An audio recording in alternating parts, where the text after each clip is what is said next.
Oh, dear, dear, dear.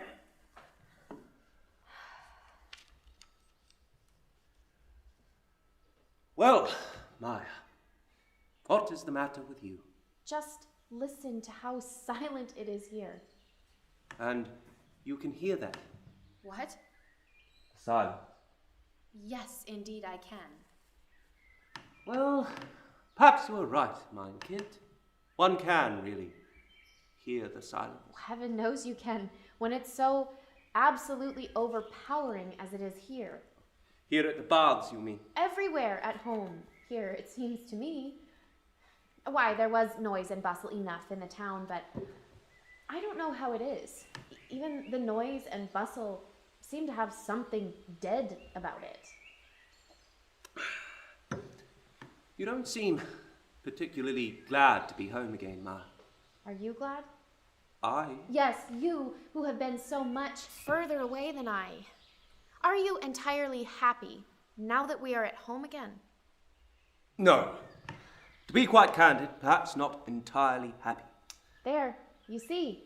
Didn't I know it? Well, I have been too long abroad. I've drifted quite away from all this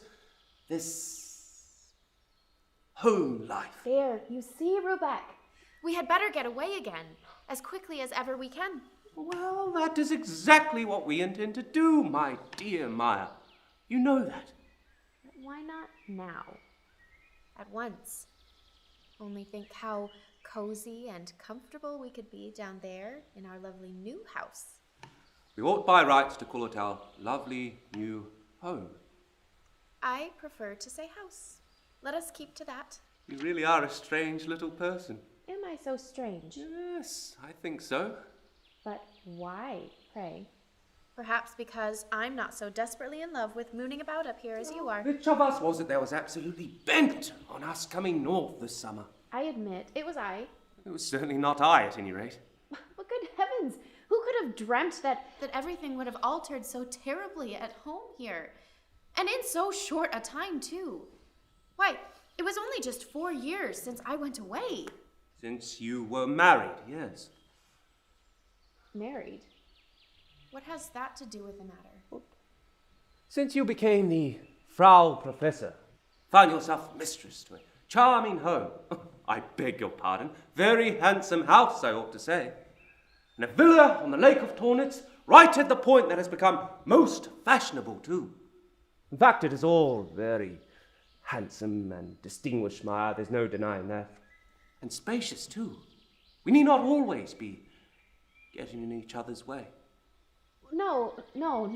There's no lack of house room and that sort of thing. Remember, too, you have been living in altogether more spacious surroundings and more polished society than you were accustomed to at home.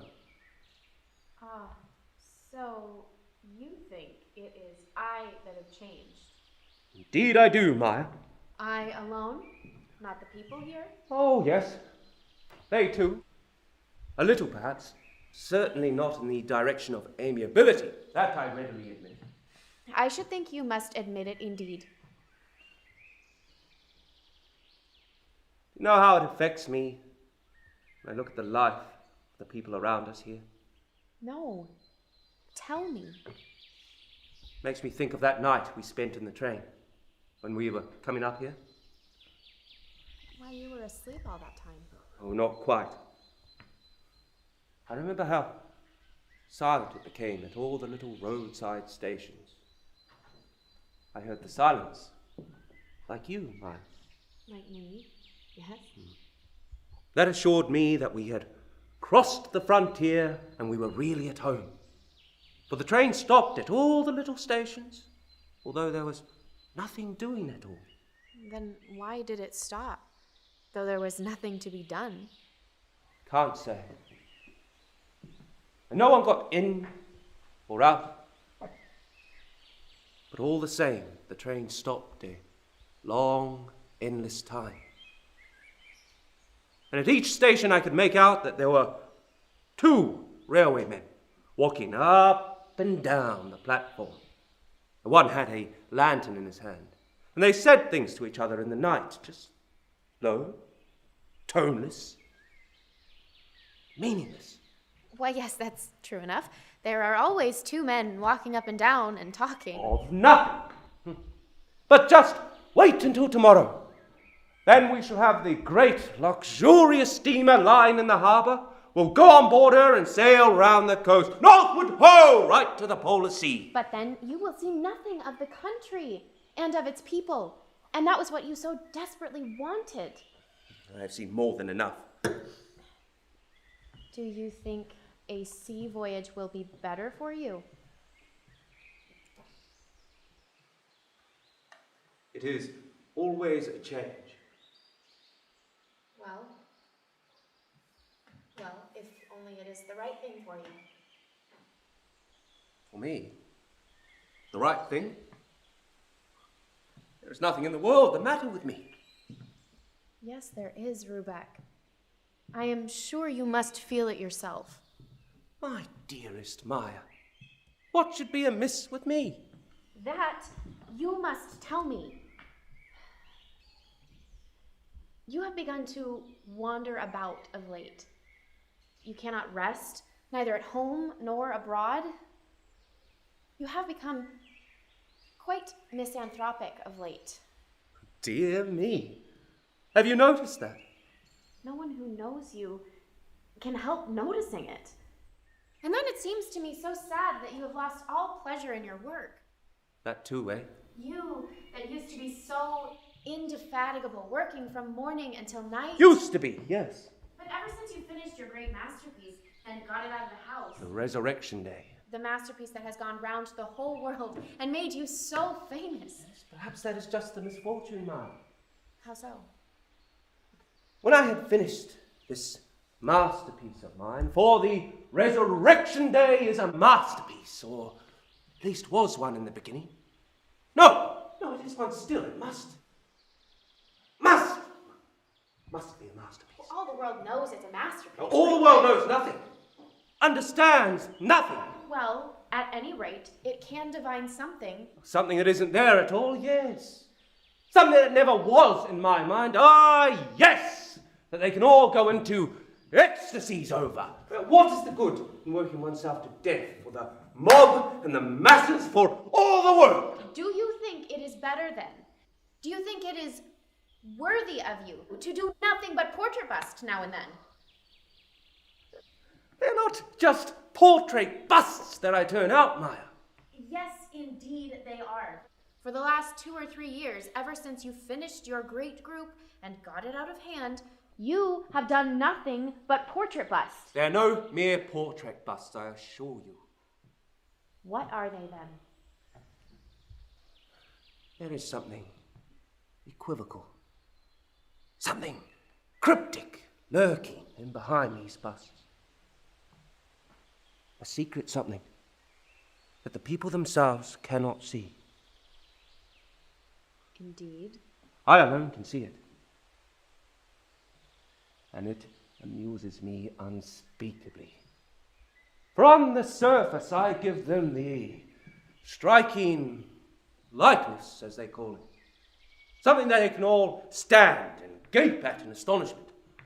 But at bottom, they are all respectable, pompous horse faces, self-opinionated donkey muzzles, lop-eared, low-browed dog skulls, fatted swine snouts, and sometimes dull, brutal bull fronts as well.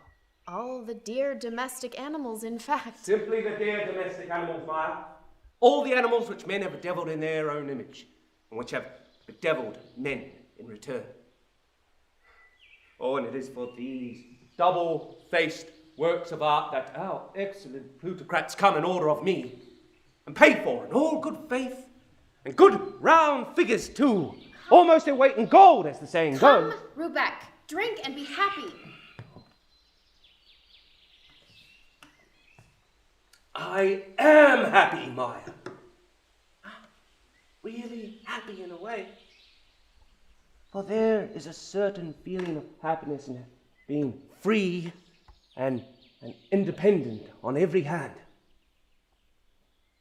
And having at one's command everything one could possibly wish for. All outward things, that is to say. Do you not agree, Maya? Oh, yes. All of that is well enough in its own way. But do you remember what you promised me on that day that we came to an agreement on that troublesome point? On the subject of our marriage, yes. It was no easy matter for you, Maya. And agreed that I was to go abroad with you and live there and enjoy myself. Do you remember what you promised me on that day?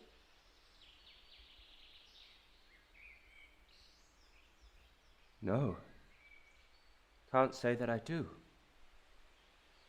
Well, what did I promise? You said that you would take me with you up onto a high mountain and show me all the glory of the world. I promise you that too. Me too. Who else, pray? No, I just meant, did I promise to show you? All the glory of the world. Yes, you did. And all that glory should be mine, you said. That is a figure of speech. Sort of thing I was in the habit of saying once upon a time. Only a figure of speech. That's a schoolboy phrase. Sort of thing I used to say to the neighbours' children to try and lure them out to play with me in the woods, on the mountains. Perhaps you only wanted to lure me out to play too. Has it not been a tolerable, amusing game, Maya? I did not go with you only to play. No. Yes, not. And you never took me with you up to any mountain or showed me any... All the glory in the world? No, I did not. And let me tell you something. You were not born to be a mountain climber, little Maya. Yet, at one time, you seemed to think I was. 4 or 5 years ago, yes. 4 or 5 years, it's a long, long time, Maya. Has the time seemed so very long to you, Rubeck? I am beginning now to find it a trifle long. Now and then, you know. Well, I shall not bore you any longer.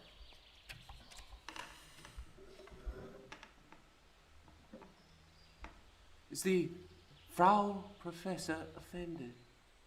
No, not at all. I have the honor to wish you good morning, Mrs. Rubeck. Good morning, Professor Rubeck. Good morning. Good morning, Inspector. And may I venture to ask if you slept well?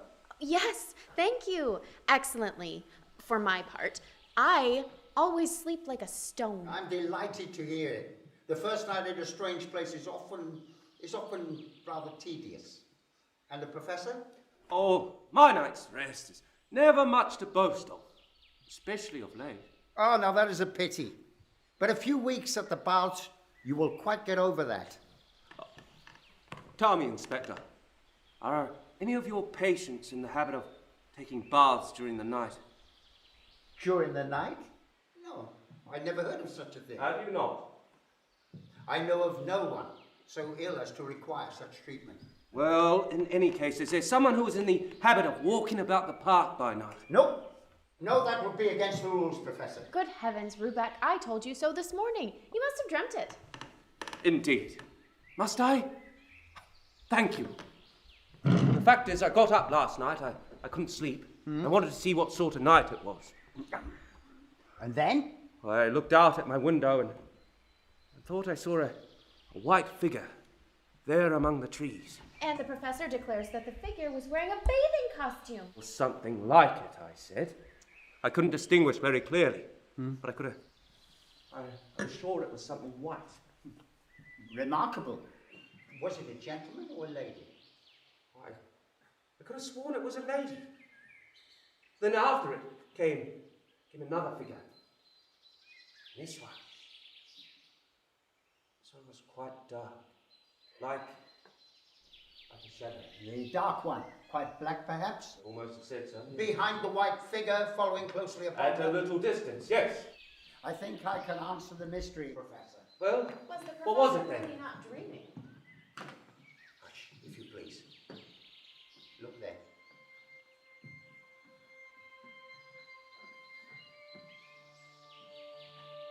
Not to speak loudly for the moment.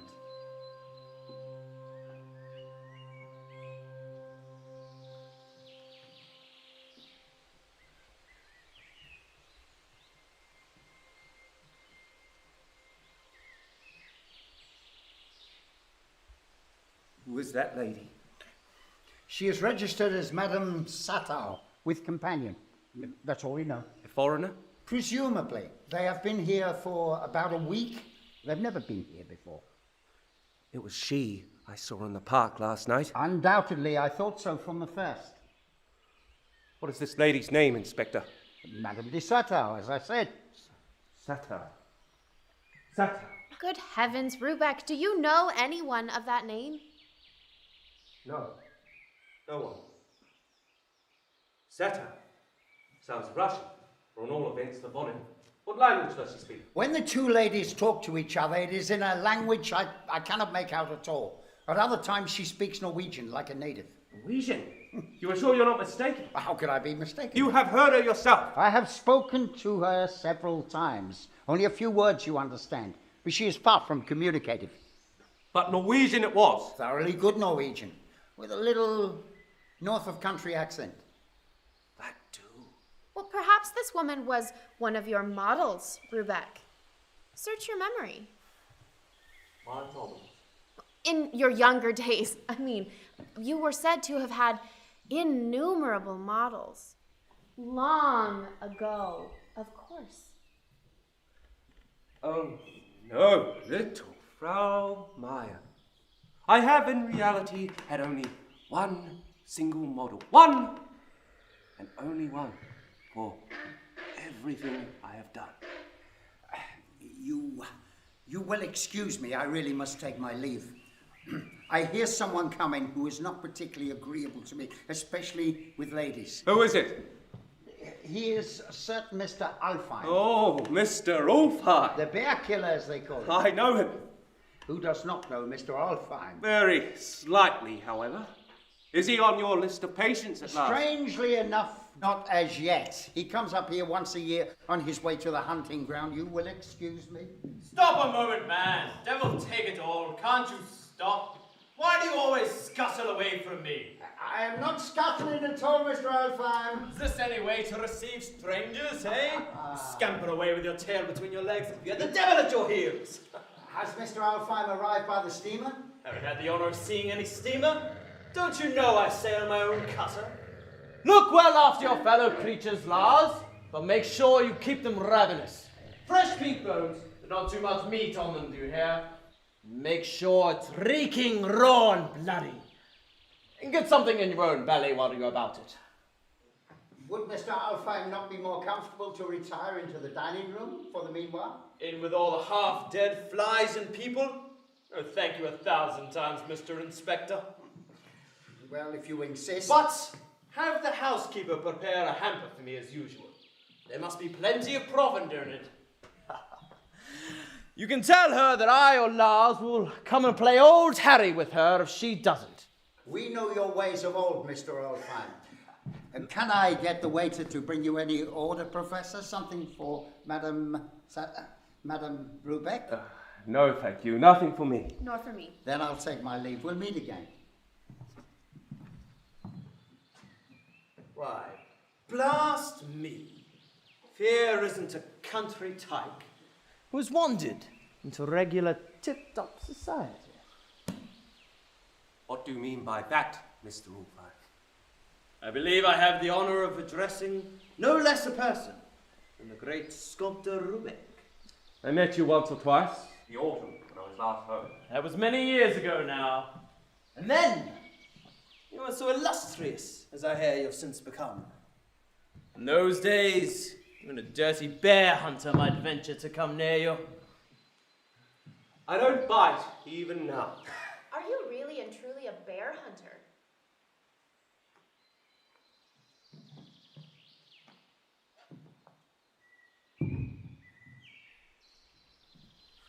A bear hunter when I have the chance, madam. But I make the best of any sort of game that comes in my way. Eagles, and wolves, and women, and elk, and reindeer. As long as it's fresh and juicy, and has plenty of blood in it. But you like bear hunting best. I like it best, yes. Then one can have the knife handy at a pinch. We both work in a hard material, madam. Both your husband and I. He struggles with his marble blocks, I dare say. And I struggle with a tense and quivering bear sinew. And we both of us win the fight in the end. Subdue and master our material. Never rest until we've got the upper hand. Though it fight never so hard. There is a great deal of truth in what you say. Yes. For I take it the stone has something to fight for too. It is dead, and determined by no manner of means to let itself be hammered into life. Just like the bear, when you come and prod him up in his lair. Are you going up into the mountains now to hunt? I'm going right into the high mountain. I suppose you've never been in the high mountain, madam. No, never. Confound it all, then. You must be sure and come up there this very summer. I'll take you with me. Both you and the professor. With pleasure. Thanks.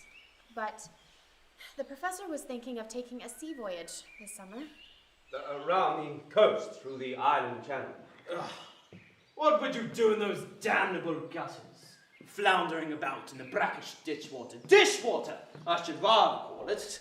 There, you see Rebecca. No, much better. Come up with me. Away, clean away from the trail and taint of men. Oh, you can't think of what that means for me. With such a little lady.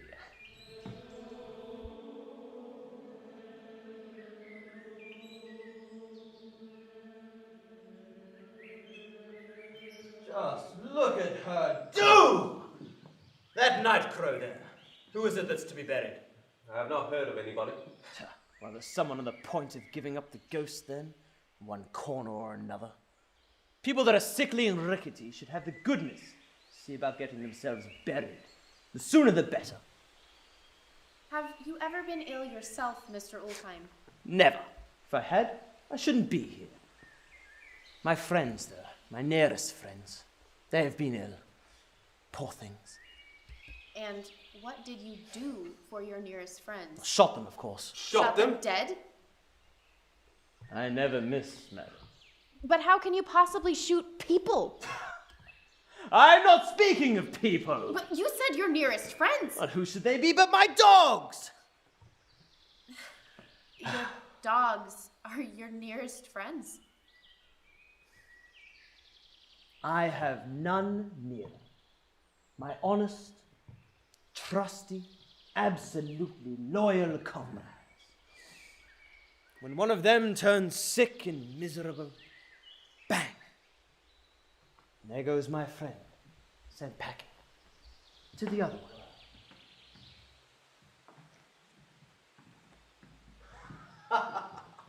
Is that what you call food for human beings? Milk and water, soft, clammy bread. You should see my comrades feeding. Should you like to see? Yes, very much. Come then! They swallow whole great thumping meat bones, gulp them up, and then gulp them down again. It's a regular treat to see them. Come along and I'll show you. And while we're about it, we can talk over this trip to the mountains.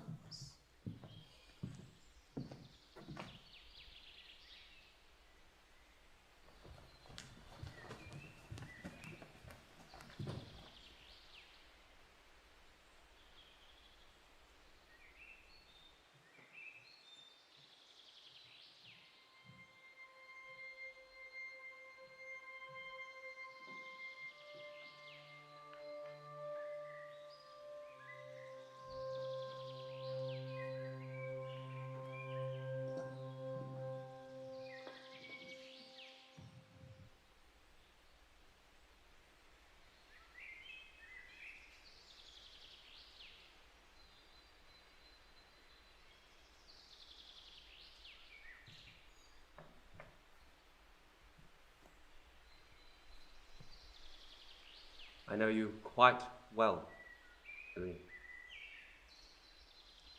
You can guess who I am, Arnold. And you recognize me too?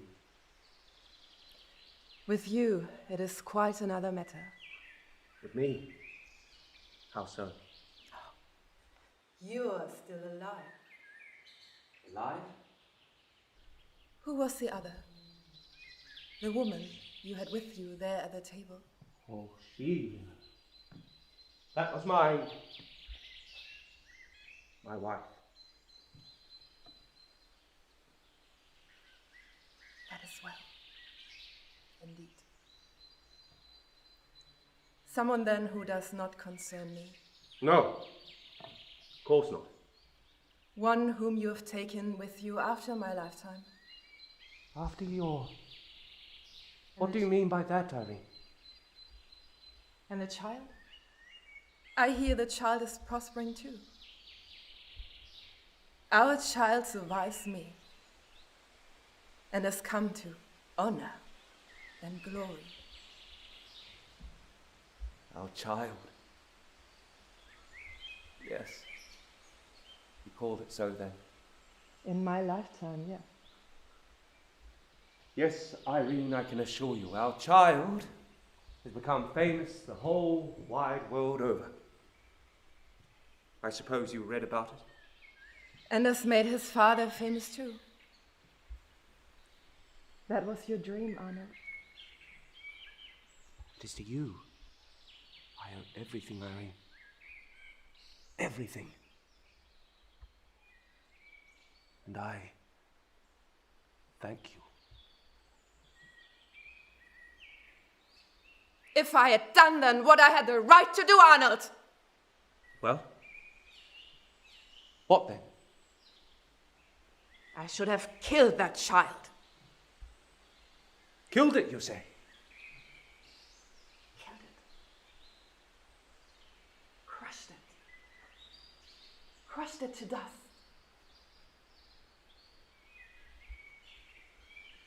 You would not have been able to, Irene. You had not the heart to do it. No. In those days, I did not have that sort of heart. But since then? Afterwards? Since then, I have killed it innumerable times. By daylight and in the dark. Killed it in hatred and in revenge and in anguish. Irene, tell me now, after all these years, why did you go away from me? You disappeared so utterly, if not a trace behind. Oh, Arnold. Why should I tell you this now, from the world beyond the grave? Was there someone else whom you had come to love? There was one who had no longer any use for my love, any use for my life.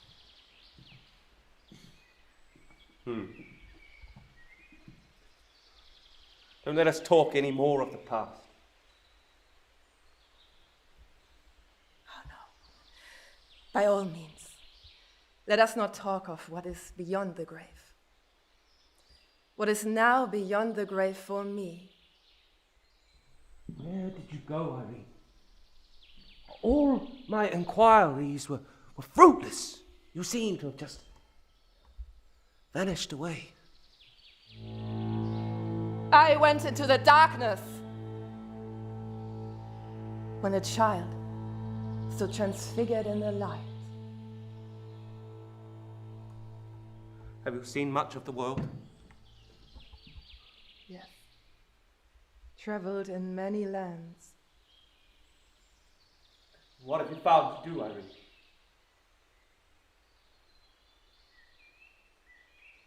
Wait a moment. Let me think. Now I have it. I have posed on the turntable in variety shows. Posed as a naked statue in living pictures. Raked in heaps of money. That was more than I could do with you, for you had none. Then I turned the heads of all sorts of men. That too was more that I could do with you. You kept yourself better in hand. And you were married too? Yes. I married one of them. Who is your husband? He was a South American, a distinguished diplomat. Him I managed to drive quite out of his mind.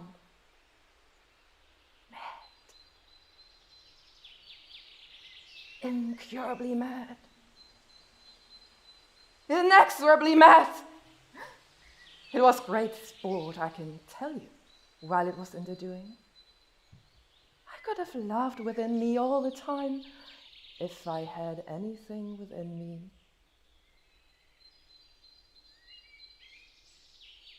Where is he now? Far away, in the Ural Mountains, among all his gold mines. So he lives there? Lives.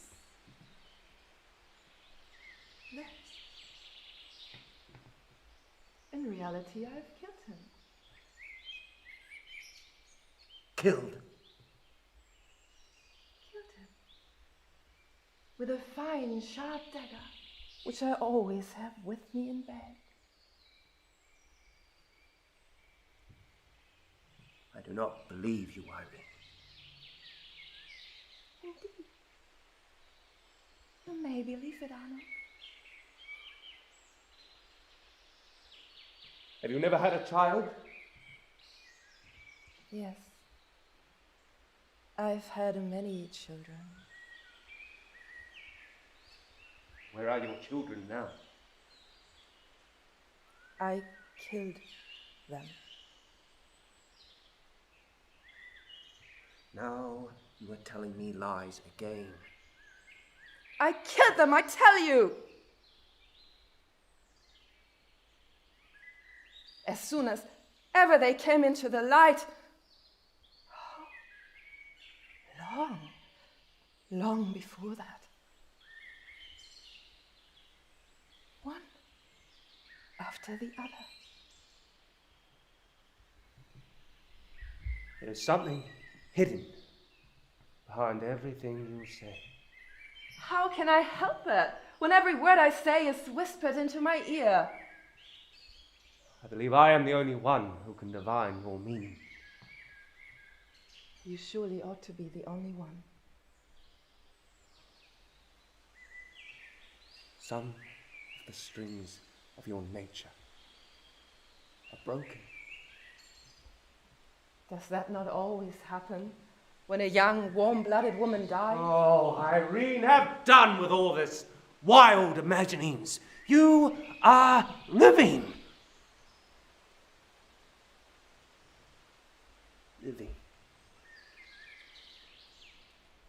Living. I was dead for many years. They came and bound me and laced my arms together behind my back. And then they lowered me into the grave vault with iron bars in front of the loopholes and padded walls so that no one on the earth above could hear my grave shrieks. This, do you hold me guilty? Yes. Guilty of that, your death, as you call it. Guilty of the fact that I had to die.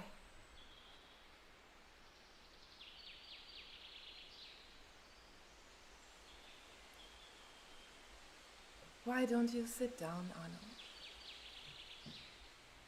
May I?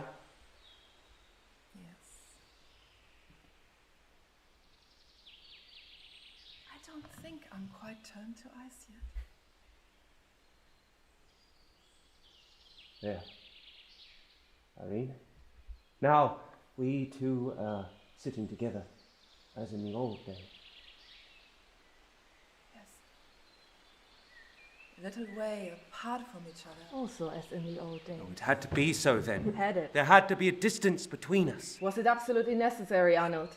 Do you remember what you answered when I asked if you would come away with me out into the wide world? I had held up 3 fingers in the air, and I swore that I would go with you to the world's end, and to the end of life, and that I would serve you in all things. As the model for my art. In frank, utter nakedness. Oh, and you did serve me, Irene. So bravely, so gladly and ungrudgingly. Yes. With all the pulsing blood of my youth, I served you. That you have every right to say. I fell down at your feet to serve you, Arnold. But you. I never did you any wrong. Never, Irene. Yes, you did. You did harm to my innermost inborn nature. I? Yes, you.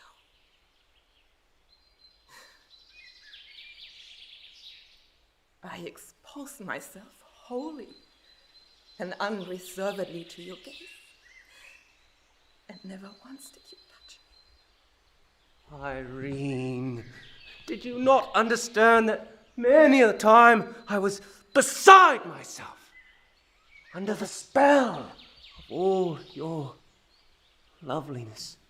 And yet, if you had touched me, I think I should have killed you on the spot.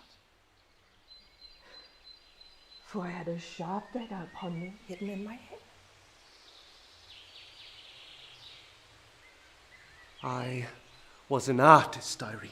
That is just it. An artist first of all. And I was sick with the desire to achieve the great work of my life.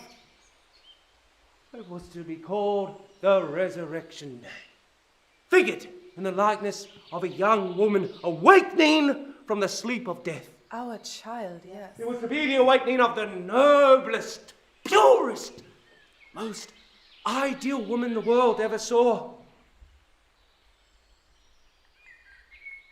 And then I found you. You were what I required in every respect. You consented so willingly, so gladly. You renounced home and kindred and went with me. To go with you meant for me the resurrection of my childhood. That is why I found in you all that I required. In you and in no one else.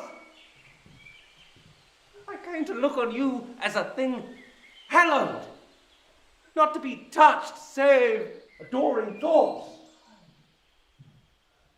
I was still young then, Irene, and the superstition took hold of me that if I touched you, if I desired you with my senses, my soul should be profaned, and I should be unable to achieve what I was striving for. And I still think there's some truth to that.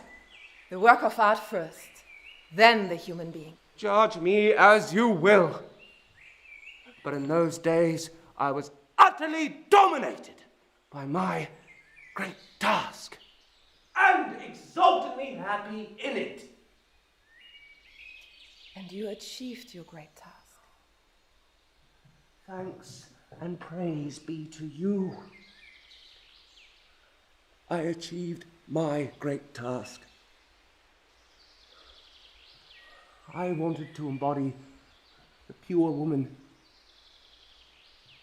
as I saw her awakening on the resurrection day, not marveling in anything unknown, undivine, but filled with the sacred joy of finding herself unchanged, she, the woman of earth, in the higher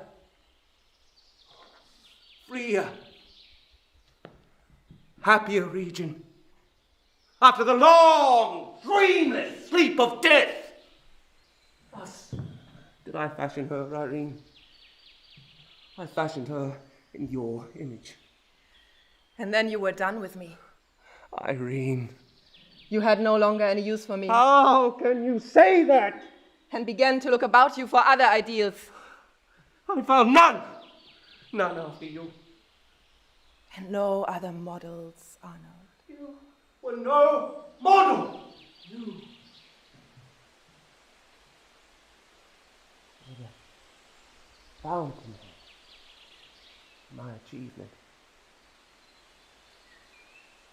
What other poems have you made since? In marble, I mean. Since the day I left you. I have made no poems since that day. Only fretted my life away, modeling. And that woman whom you're now living with. Mention her now. Makes me cringe with shame. Where are you thinking of going with her? On a tedious coasting voyage. To the north, I suppose. You should rather go high up into the mountains. As high as ever you can. Higher. Higher. Always higher. Are you going up there? Have you the courage to meet me once again?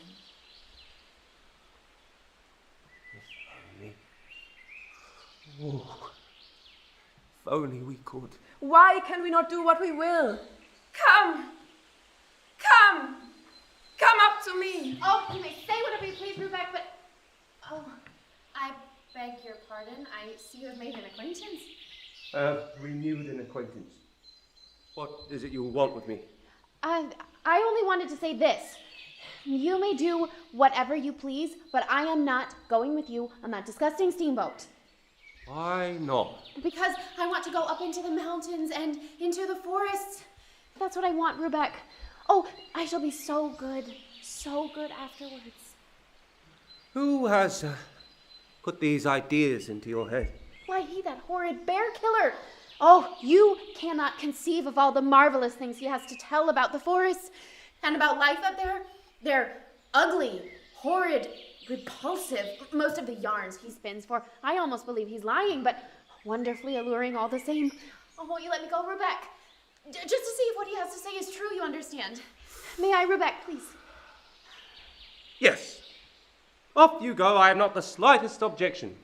Up to the mountains for as far and as long as you like. Oh, may I tell the bear I killer? perhaps will be going the same way myself. Oh, no, you needn't do that. Not on my account. I want to go to the mountains. I've made up my mind to go. Okay, but, well, thanks, Rubeck. How dear and good you are today, Rubeck.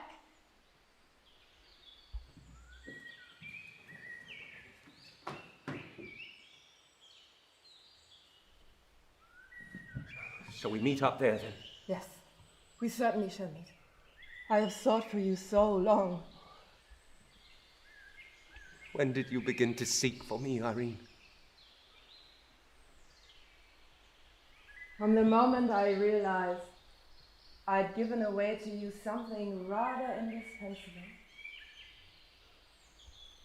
Something one ought never to part with. 'Tis bitterly true. 3 or 4 years of your youth. More than that I gave you, spendthrift as I then was. Yes, you were prodigal, Irene. You gave me all your naked loveliness. To gaze upon. And to glorify. Yes, for your own glorification. And the child. And yours too, Irene. But you have forgotten the most precious gift. The most precious. What gift is that?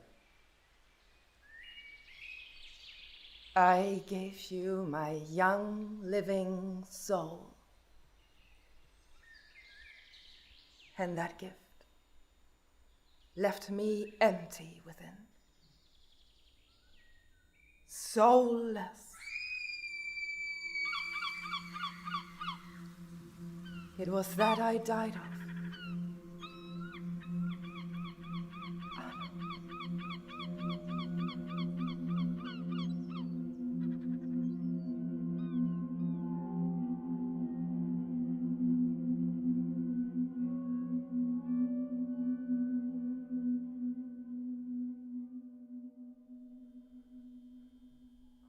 Irene.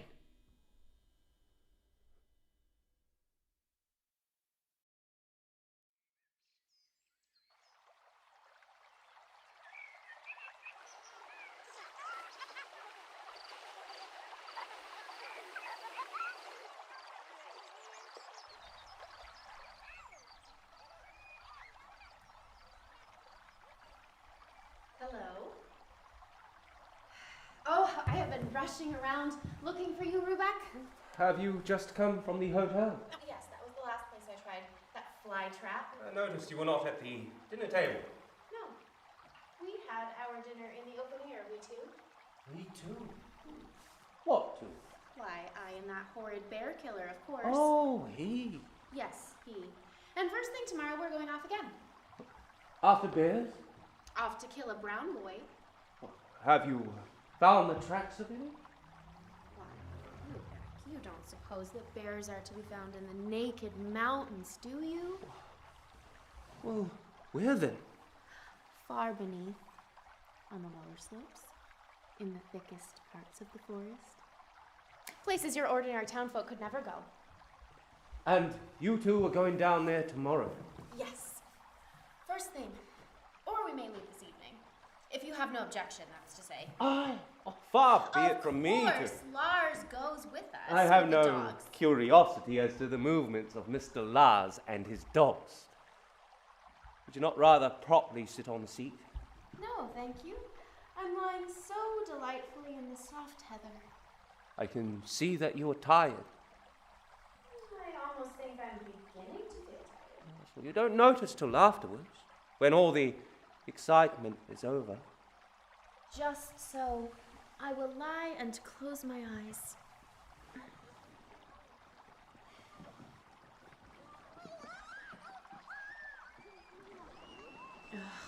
Rubeck, how can you endure to sit and listen to those children's screams? And to watch all the capers they are cutting, too?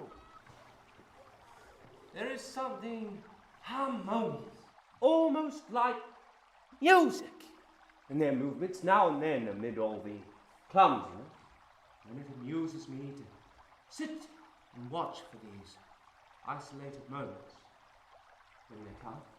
Yes, you are always an artist. And I propose to remain. There's not a bit of the artist about him. Who is it that's not an artist? Why, he. The other one, of course. The bear hunter, you mean? There's not a bit of the artist about him. Not the least little bit. I believe there's no doubt about that. So ugly he is. So ugly. And that is why you're so ready to set off with him out into the wilds? I don't know. You are ugly too, Rubeck. Have you only just discovered it? I haven't seen it for long. One doesn't grow younger. One doesn't grow younger, Frau Maya.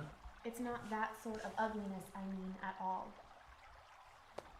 But there has come to be such an expression of fatigue, of utter weariness in your eyes when you deign once in a while to cast a glance at me.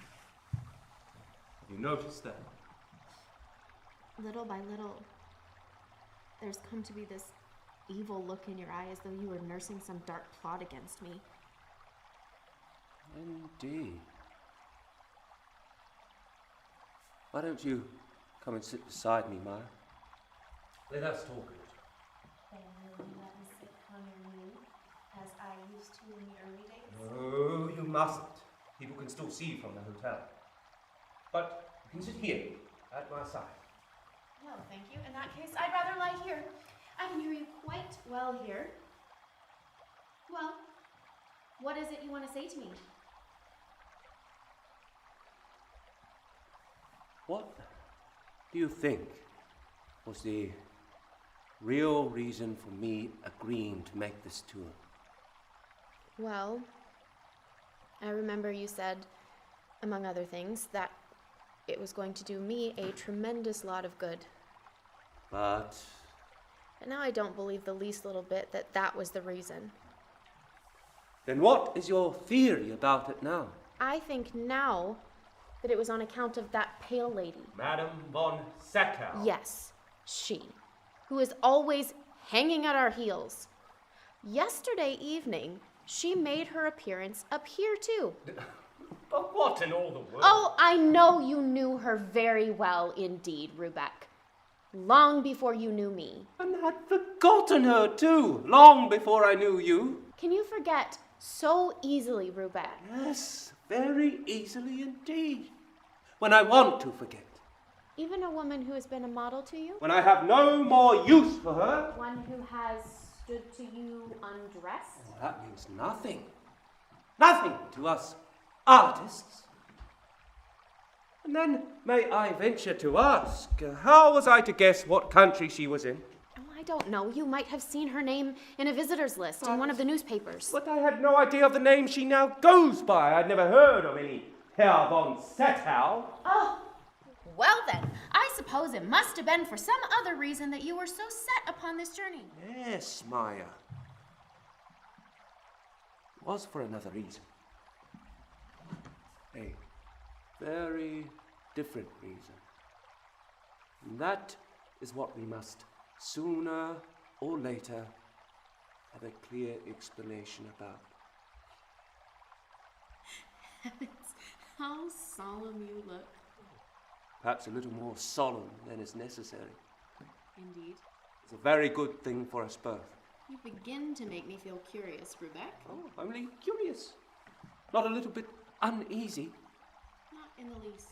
Good. Then listen. You said that day down at the bars, it seemed to you I had become very nervous of late. Yes, and you really have. What do you think can be the reason of that? How can I tell? Perhaps you have grown weary of this constant companionship with me. Constant! Why not say everlasting? Daily companionship, then. Here have we, two solitary people, lived down there for 4 or 5 mortal years and scarcely had an hour away from each other. We two, all by ourselves. Well, what then? You are not a particularly sociable man, Rubeck. You like to keep to yourself and think your own thoughts. And of course, I can't possibly talk properly to you about your affairs. I know nothing about art and that sort of thing. And care very little for that matter either. Yes, well, that's why we generally sit by the fireside and chat about your affairs. Good gracious, I have no affairs to chat about. Well, they are trifles, perhaps, but at any rate, the time passes for us in that way as well as another, Maya. Yes, you are right. Time passes. It is passing away from you. And I suppose it's really that that makes you so uneasy.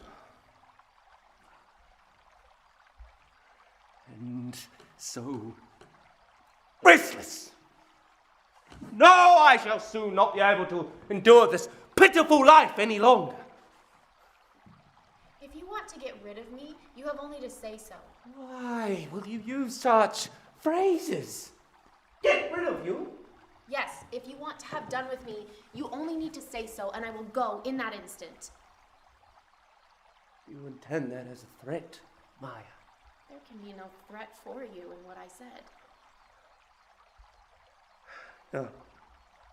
I confess you were right there.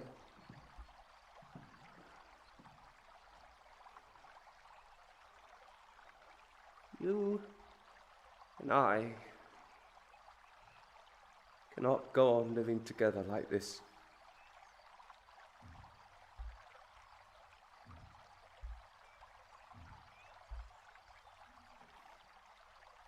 There's no then about it, because we two cannot go on together alone. Does not necessarily follow that we must part. Only draw away from each other a little. Even that is not necessary. Well, come out with what it is you want to do with me.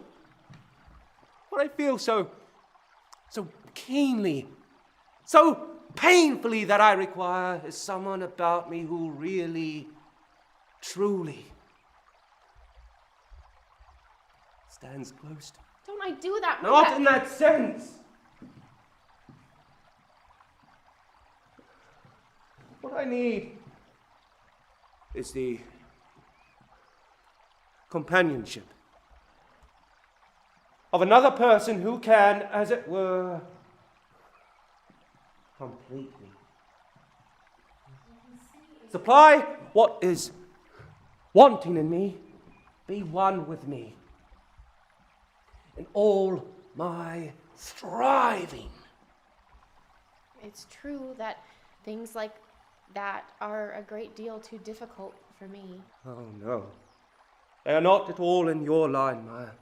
And heaven knows I don't want them to be either. I know that very well. And it was with no idea of finding any such help in my life work that I married you. I can see in your face that you are thinking of someone else. Indeed. I have never noticed before that you were a thought reader. But you can see that, can you? Yes, I can. I know you so well, Rebecca. So well. Then perhaps you can also see who it is I'm thinking of. Yes, indeed I can. Well, have the goodness. You are thinking of that model that you once used. Do you know the people down in the hotel think she's mad? Indeed. And pray, what do the people down at the hotel think of you and the beer killer? That has nothing to do with the matter. But it was this pale lady you were thinking of. Precisely of her. When I had no more use for her, and when, besides, she went away from me. Left without a word. Then you accepted me as a sort of makeshift, I suppose. Something of the sort, Ma, to tell you the truth. For a year and a half, I lived there. Lonely and brooding. I had put the last touch, the very last touch on my work. Oh, the resurrection day went out all over the world, brought me fame, everything my heart could desire. I no longer loved my own work. Men's laurels and incense nauseated me until I could have rushed away in despair and hidden myself in the depths of the woods.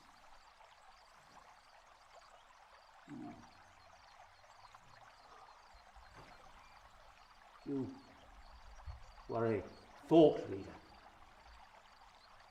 Can you guess what then occurred to me? Yes.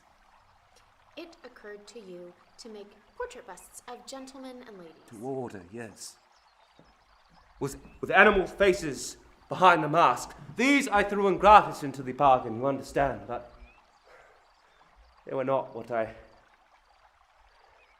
had in my mind. Well, what then? And it was this that all the talk of the artist's mission and the artist's vocation and so on began to strike me as being very empty,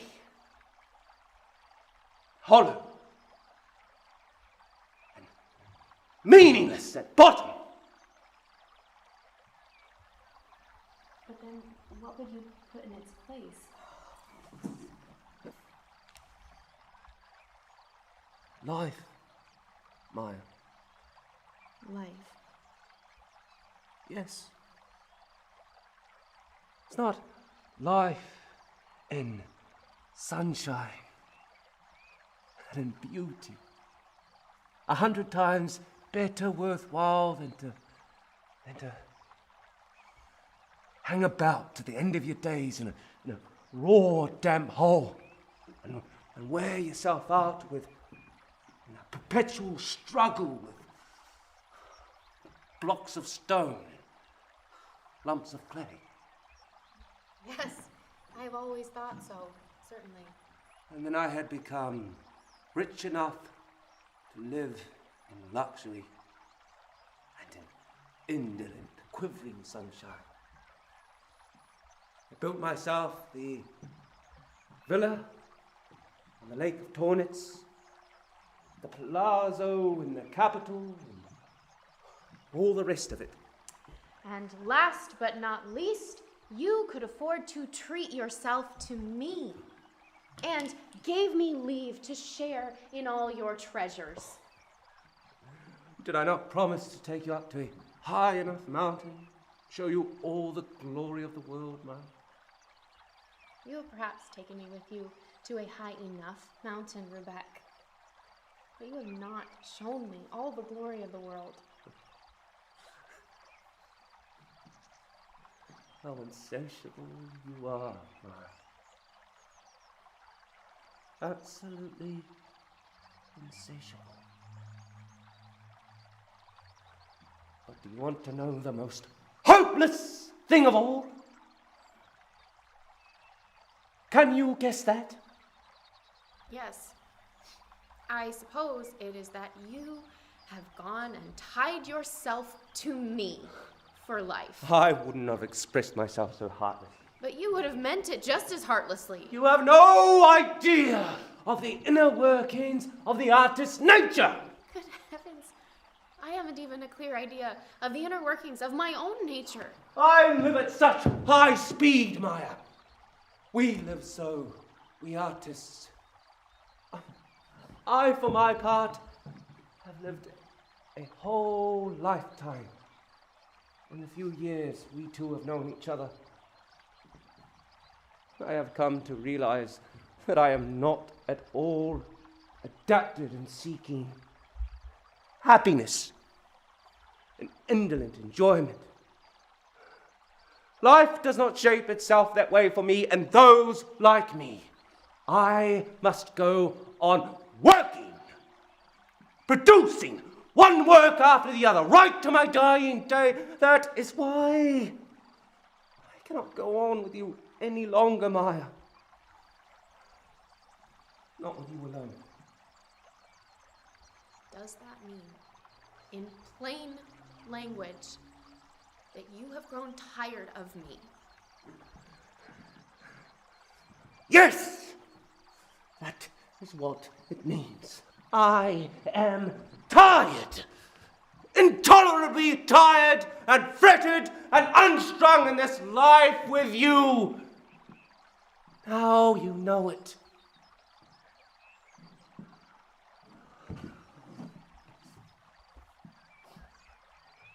These are hard and ugly words I am using, Maya. I know that very well. And you are not at all to blame in any of this. That I willingly confess. It is simply, solely I who have once again undergone a revolution, an awakening to my real life.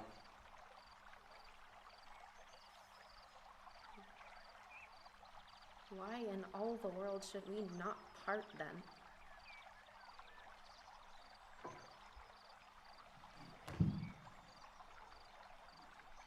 If you'd be willing to.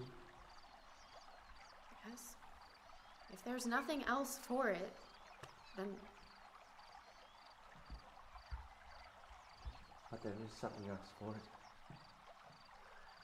There is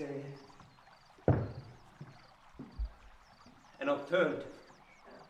Now, you are thinking of the Pale Lady. Yes. Precisely of her.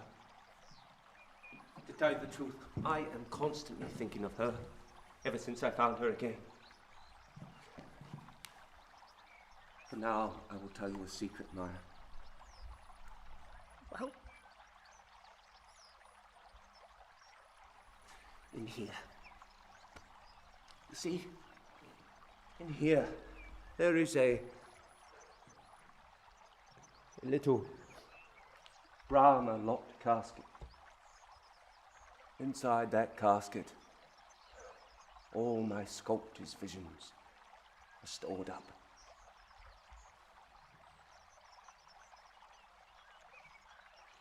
She went away and disappeared without a trace.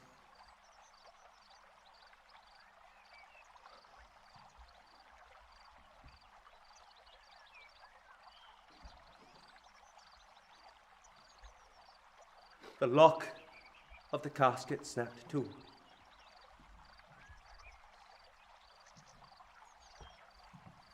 And she had the key.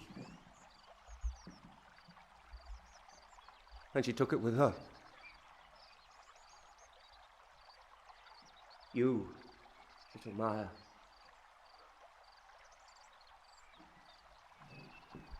You had no key. So all that the casket contains must lie unused. And the years pass. And I have no means of getting at the treasure.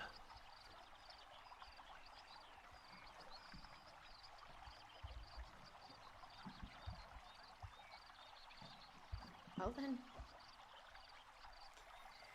get her to open the casket for you again. Maya? For here she is. You see, and it's no doubt on account of this casket that she's come.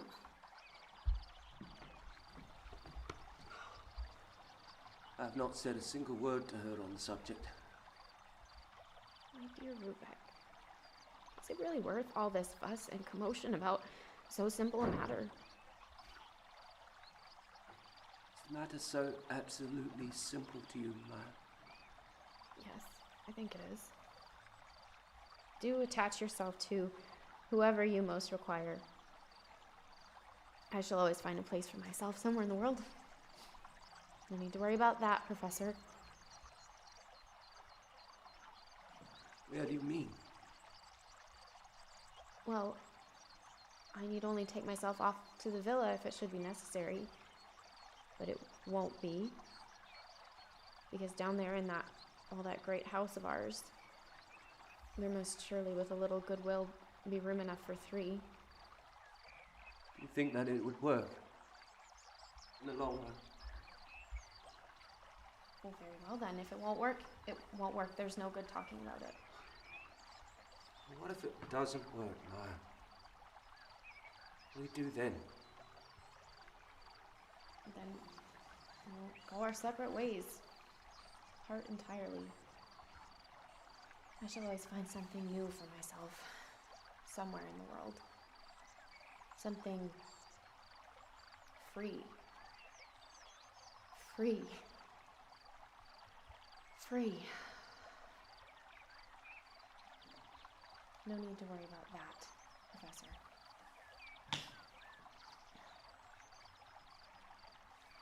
Look there. There we have her. Where? Out on the plain. Striding like a marble statue. She's coming this way. Does not she look like the resurrection incarnate? Her I could displace. Move into the shade, remodel her. Fool that I was! What do you mean by that? Nothing. Nothing that you would understand. come and speak with her alone, Rebecca.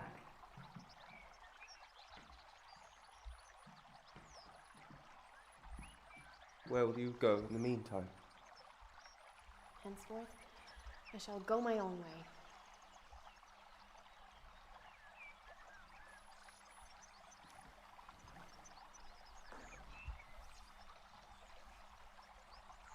Professor Rubeck is waiting to speak with you, madam. What does he want?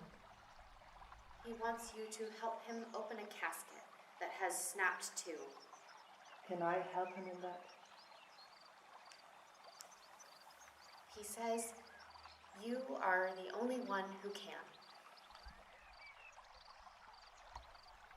Then I must try. Yes. You really must, madam.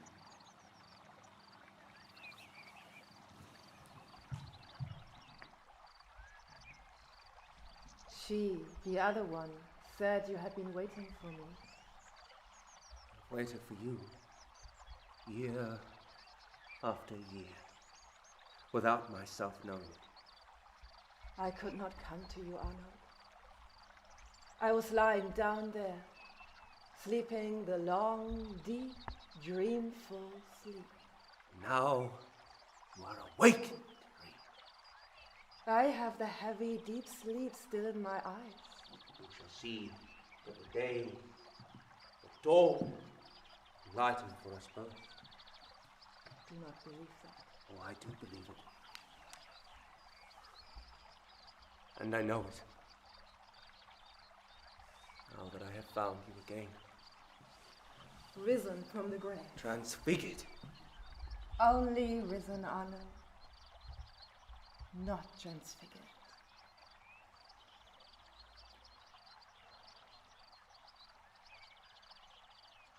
Where have you been all day, Irene? Far, far over there. On the great, dead waste. You have not your friend with you today, I see. My friend is always keeping a close watch on me nonetheless. Can she? You may be sure she can. Wherever I may go, she never loses sight of me. Until one fine, sunny morning, I shall kill her. Would you do that? With the utmost delight. If I only could manage it. Why do you want to? Because she deals with witchcraft. Only think, Arnold. She has changed herself into my shadow. Well, well, well. The shadow we must all have. I am my own shadow. Do you not understand that? Yes. Yes, Irene, I understand.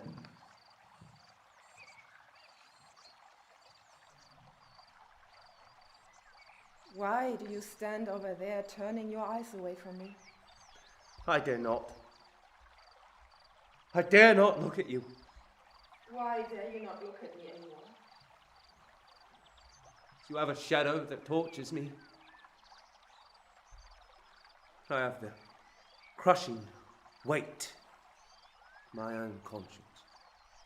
At last! What is it, Irene? Be still, still, still.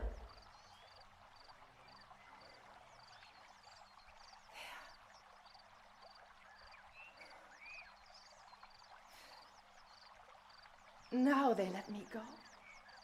For this time. Now we can sit and talk as we used to when I was alive. Oh, if only we could talk as we used to. Sit there where you were sitting. I will sit here beside you.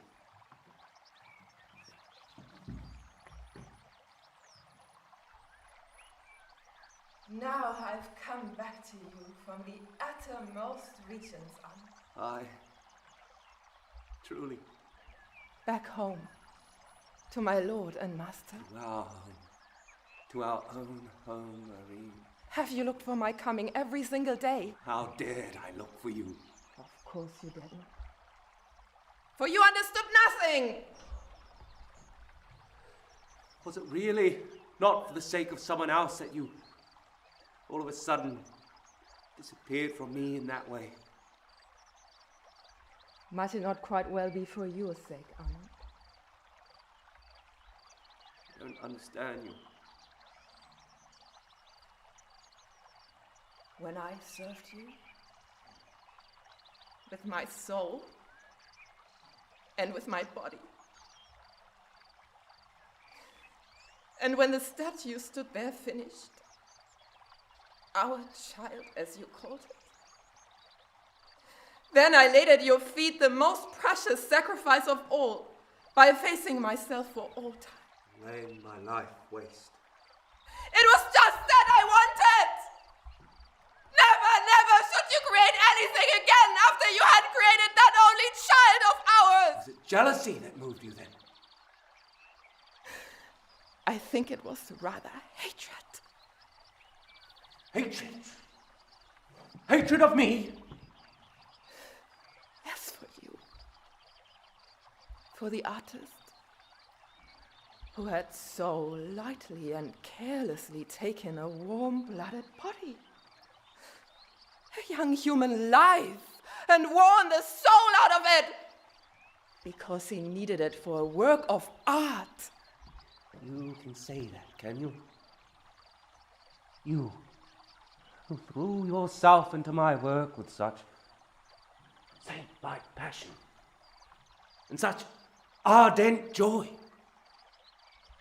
That work for which we two met every single morning as for an act of worship.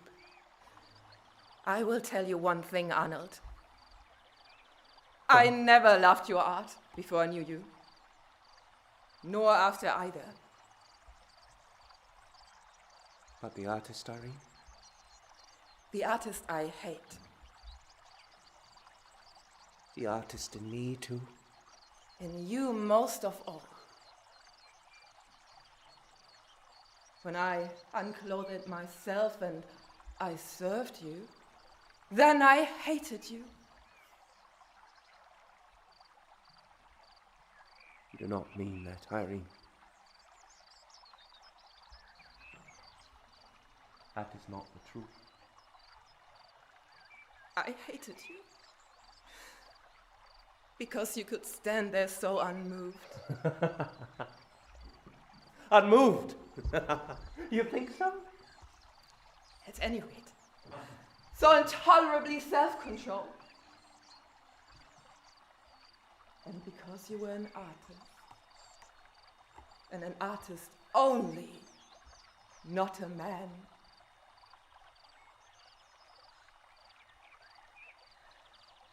But that statue, in the wet, living clay, that I love, as it rose up, a vital human creature, out of those raw, shapeless masses. For that was our child, mine and yours. It was so, in spirit and in truth.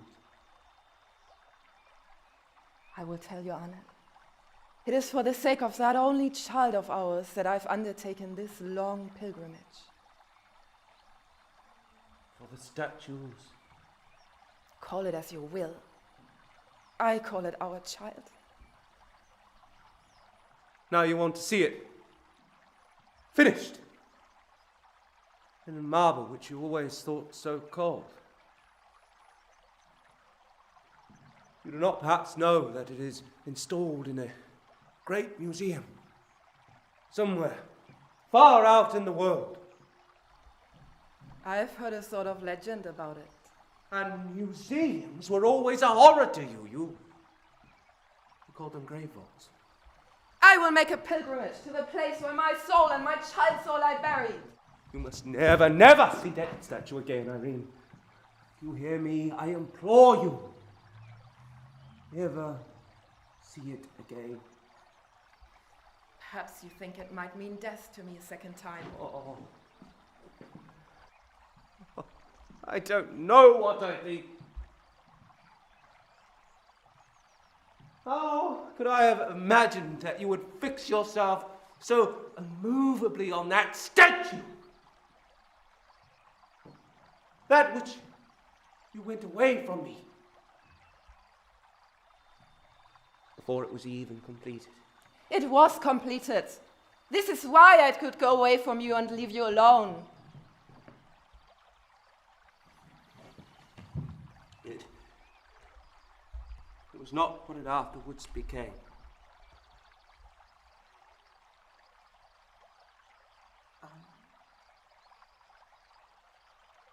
Have you done any evil to our child? Any evil? How can I be sure what you'd call it? Tell me at once. What have you done to the child? I will tell you.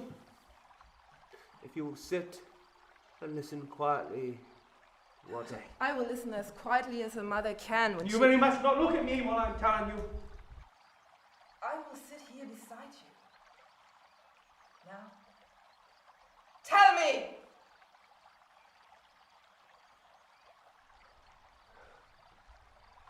When I found you, I knew at once how I should use you for my life work. The resurrection day you called your life work. I call it our child. I was young then. No knowledge of life. The resurrection I thought would be beautifully and exquisitely figured as a young, unsullied woman, without any of our earth life's experiences awakening to light and to glory, without having to put away from her anything ugly and impure. Yes. And so I stand there now in our room.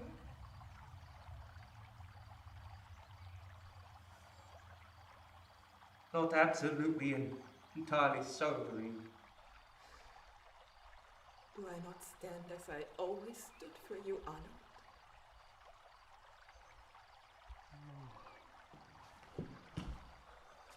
I learnt worldly wisdom in the years that followed. The resurrection became in my mind's eye something more, something more complex. The little round plinth in which your figure stood, erect and solitary, no longer afforded room for all the imagery I now wanted to add. What imagery did you add then? I imagined that which I saw with my eyes around me in the world.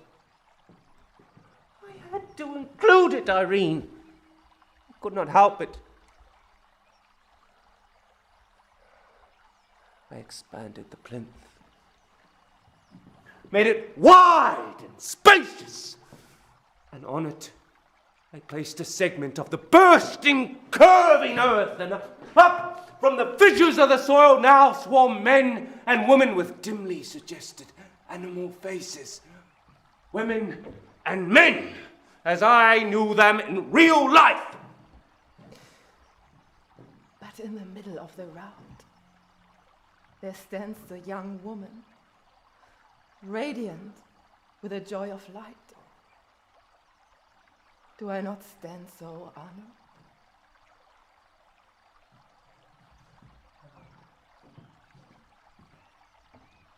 Not quite in the middle. I had unfortunately to move the figure a little back. For the sake of the general effect, you understand. Or it would have dominated the whole too much.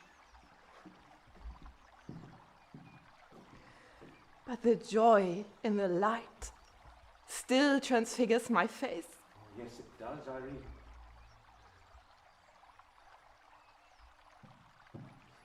In a way. A little subdued, perhaps, as my altered idea required. And that design expresses the life you now see. Oh. Yes. I suppose it does.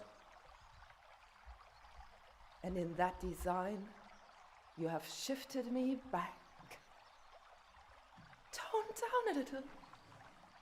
To serve as a background figure in a group. Oh, not as a background figure. Let us say at most a figure not quite in the foreground. Something of that sort. There you uttered your own doom! Doom?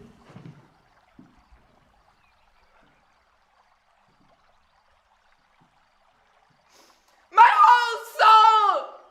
You and I! We were in that solitary figure!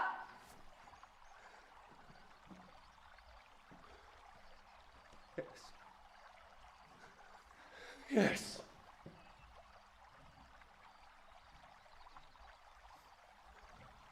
Let me tell you, too, how I've placed myself in the group.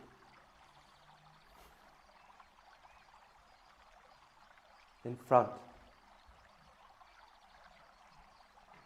Next to a fountain, as it were, here. Sits a man weighed down with guilt.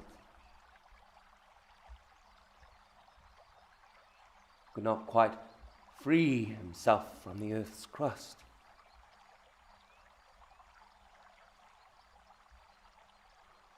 I call this figure remorse for a forfeited life. He dips his fingers in the purling stream.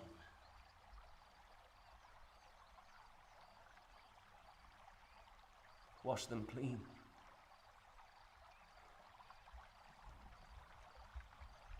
He is gnawed and tortured by the thought that never will he succeed. Never in all eternity will he attain to freedom and the new life. He must remain forever imprisoned in his hell. Poet! Why poet?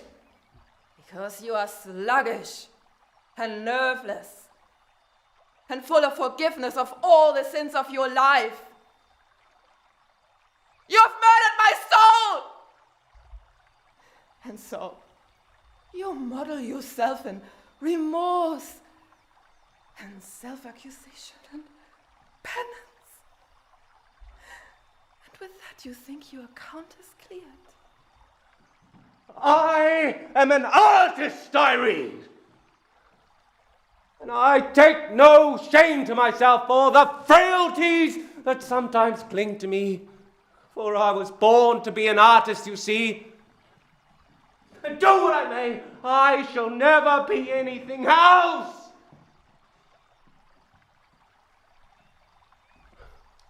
You are a poet, Anna.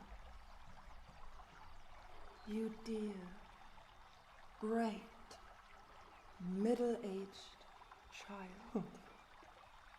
Is it possible you cannot see that? Why do you keep on calling me a poet?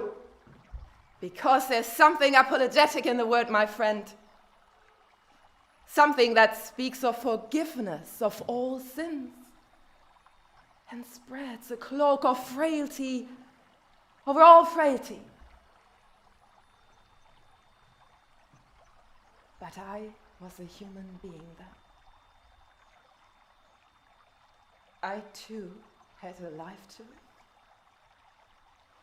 and a human destiny to fulfill. And all that look you, I let slip. In order to make myself your bondwoman. That was self-murder. A deadly sin against myself. And that sin I can never expiate.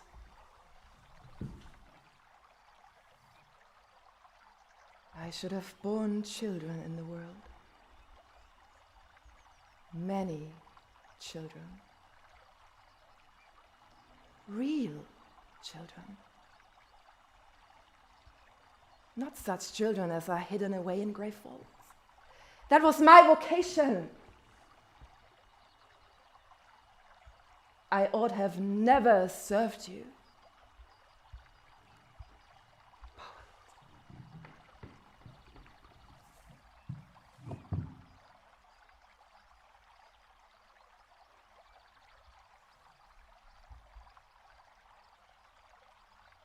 Those beautiful days I lived. Marvelously beautiful days. I now look back upon them. Can you remember a little word you said when you had finished? Finished with me and with a child? Can you remember that little word? Did I say a little word then, which you still remember? Yes, you did. Can you not recall it? No, can't say that I do. Not at the present moment, at any rate. You took both my hands and pressed them warmly. And I stood there in breathless expectation. And then you said, "So now, Irene, I thank you from my heart. This," you said, "has been a priceless episode for me."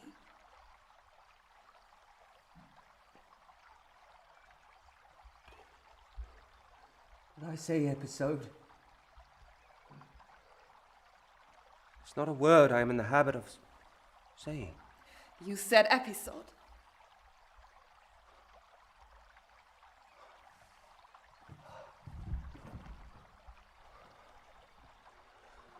Well. After all, was it not, in reality, an episode? And at that word I left you. Irene, you take everything so painfully to heart.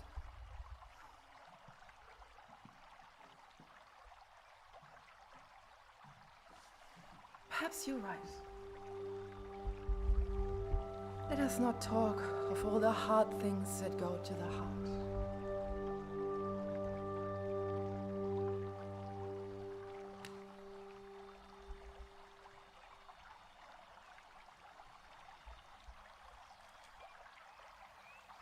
Look there, Arnold.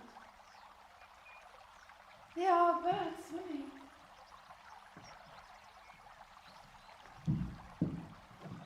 What birds are they? Can you not see? Of course they're flamingos. Are they not rose red? Flamingos do not swim. They only wave. Then they're not flamingos, they're white swans. They may be seagulls. With bright red bills, yes. Now I send out my ships after them. But there must be no harpoon men on board. Oh, there shall be no harpoon men. Irene, do you remember the summer when we used to sit like this outside the little peasant hut on the lake of Tornitz? On Saturday evenings, yes. When we had finished our week's work. Taking the train out to the lake, stay there over Sunday. It was only an episode. And too, you used to set birds swimming in the brook. They were water. They were white swans. I meant swans, yes. I remember I fastened a great furry leaf to one of the swans. I think it was a burdock leaf. Then it turned into Lowenbrand's boat, with a swan yoked to it. How fond you were of that game. We played it over and over again. Every single Saturday, all summer through, I believe. You said I was the swan that drew your bow. Did I say that? Yes. I dare say I did. Just look at how your seagulls are swimming down the stream. And all your ships have run ashore.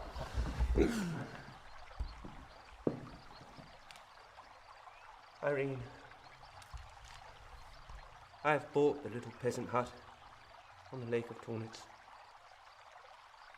Have you bought it then?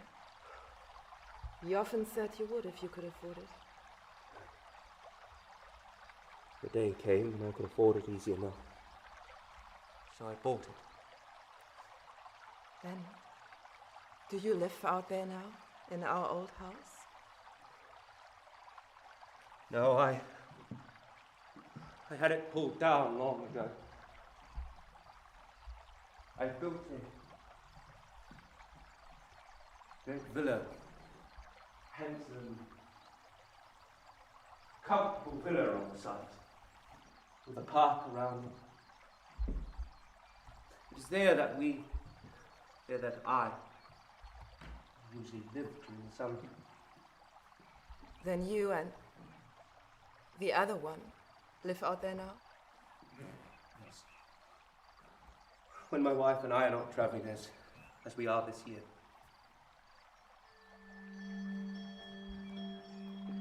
Life was beautiful. Beautiful by the Lake of Tornets.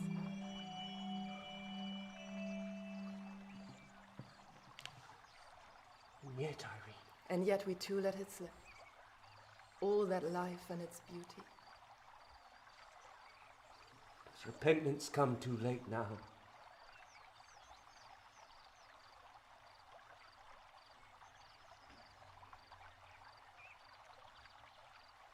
Look there, Arnold. Now the sun is going down behind the peaks. See, what a red glow the level rays cast over all the heathery knolls out yonder. It's a long time since I have seen the sunset in the mountains. Or a sunrise. Sunrise I don't think I've ever seen. I once saw a marvelously lovely sunrise. Did you? Where was that? High, high up, on a dizzy mountaintop. You beguiled me up there by promising me that I should see all the glory of the world if only I... If only you.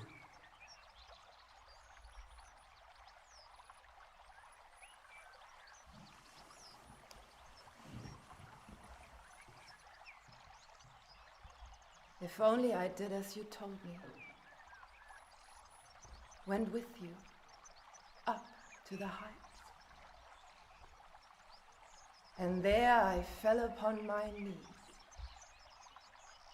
And I worshipped you. And I served you. Then I saw the sunrise.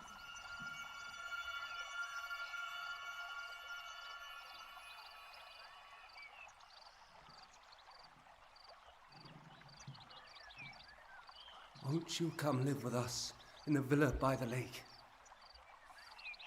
With you and the other woman? No, with me. As in our days of creation. You can open all that is locked up inside me. Can't you find it in your heart, Irene? I no longer hold the key to you, Arnold. You have the key. You and you alone possess it.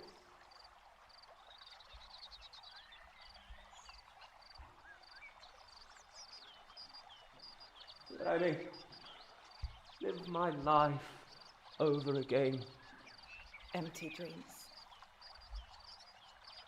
Idle, dead dreams. For the life you and I led, there is no resurrection.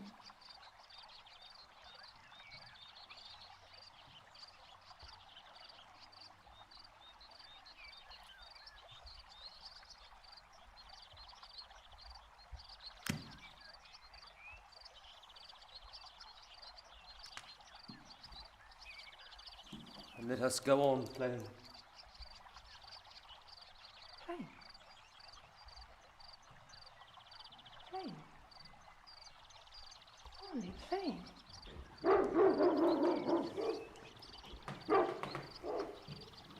Ah, there goes little Maya going up the hill. Your lady, yes.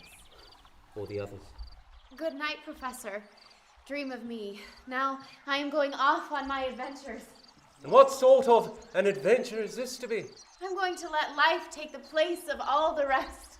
Ha ha! So you too are going to do that, little Maya. Yes, and I've made a verse about it. And this is how it goes. I am free, I am free, I am free. No more life in the prison for me. I'm as free as a bird, I'm as free as a bird. I've awakened and now I am free. I'm free, I'm free. Almost seems so. Oh, how divinely light one finally feels on waking. Good night, Frau Maya. And good luck too. Oh, hush, hush. Let's have none of your wizard wishes. Did you see that we're going out to hunt? And what will you bring me home from the hunting, Maya? You shall have a bird of prey. I shall wing one for you. Yes.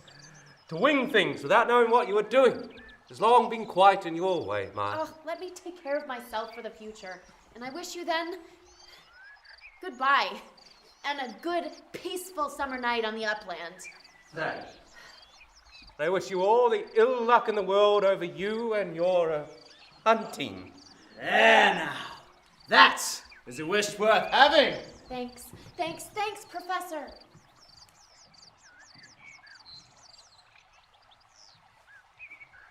Summer night on the upland. Yes.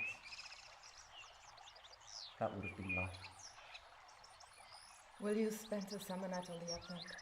With me? Yes.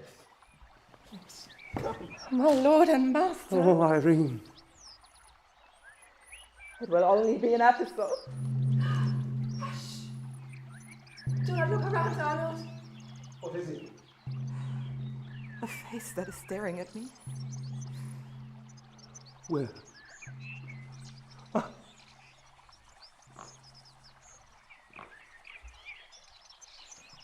We must part then.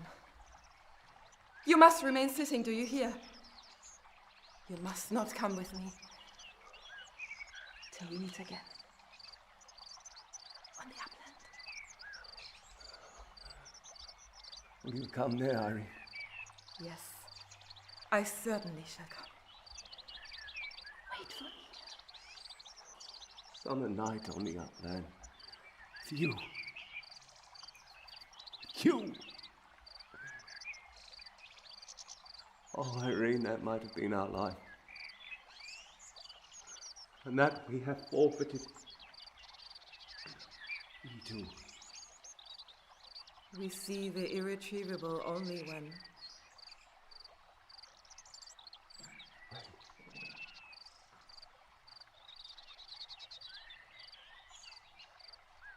we dead awaken.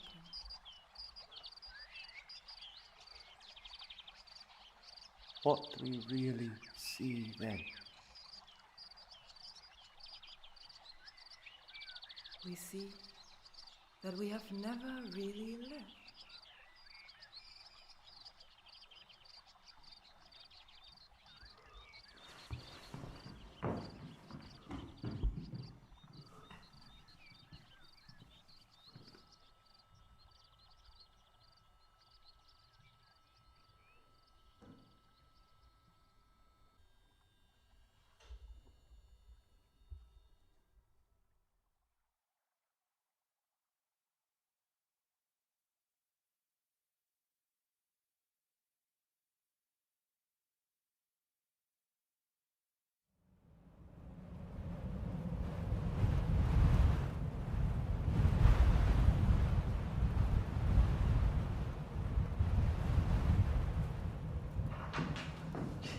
go! Let me go, I said! Come, you're going to fight now? You're as snappish as a wolf. Let me go, I tell you. Be quiet.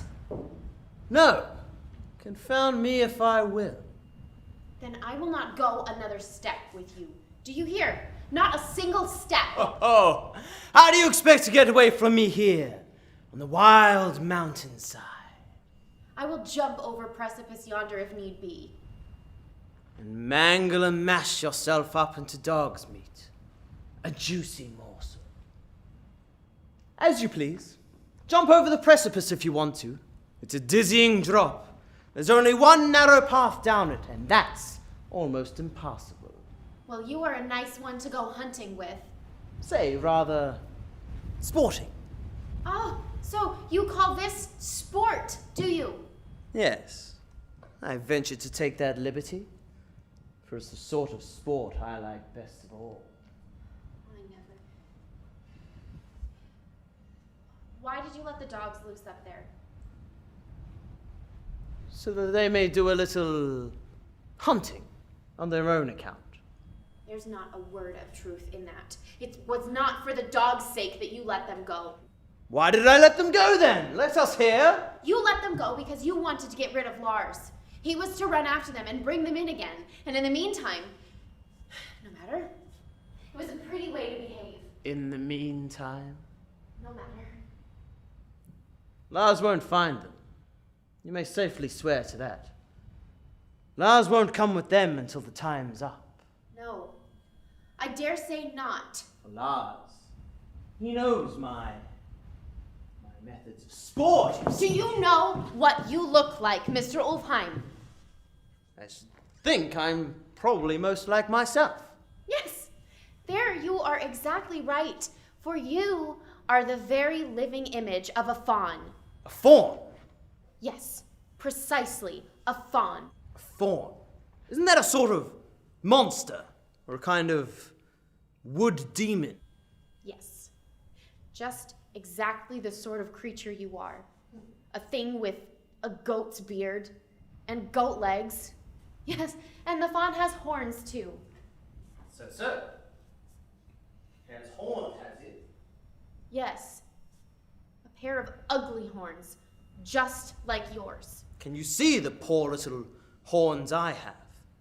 Yes, I seem to see them quite plainly. Well then, I had better see about tying you. Have you gone quite mad? Oh, if I am a demon, let me be a demon, so that's the way that you There see it the is! horns, can you? Mr. Ulfheim, try to behave nicely. But where was that hunting castle that you boasted so much of? You said it lay somewhere hereabouts. There you have it, before your very eyes. That old pigsty. It's harbored more than one king's daughter, I can assure you. Was it there that horrid man you told me about came to the king's daughter in the form of a bear? Yes, my fair companion of the chase. This is the very scene. If you would deign to it. If I ever set foot in that. Oh, two people can doze away a summer's night in there comfortably enough. Or a whole summer if it comes to that. Oh, thanks. One would need to have a pretty strong taste for that sort of thing. But now, I am tired of both you and of the hunting expedition.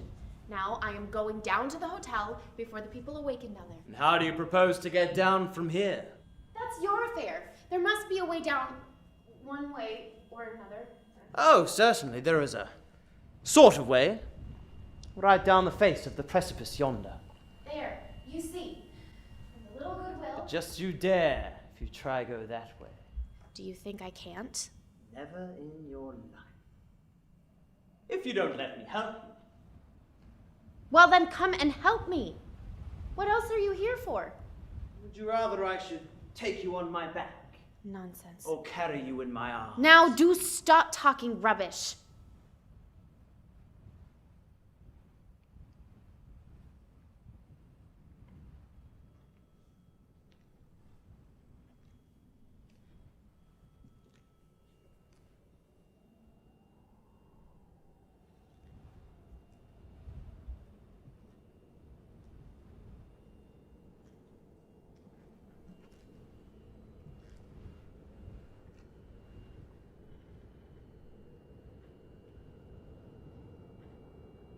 once carried a girl. Picked her up from the mire of the streets and carried her in my arms. Next my heart I carried her, and would have borne her all through life, lest haply she should dash her foot against a stone. For her shoes were worn very thin when I found her.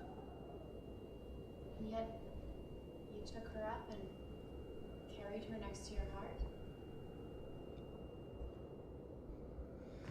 Took her up out of the gutter and carried her as high, as carefully as I could.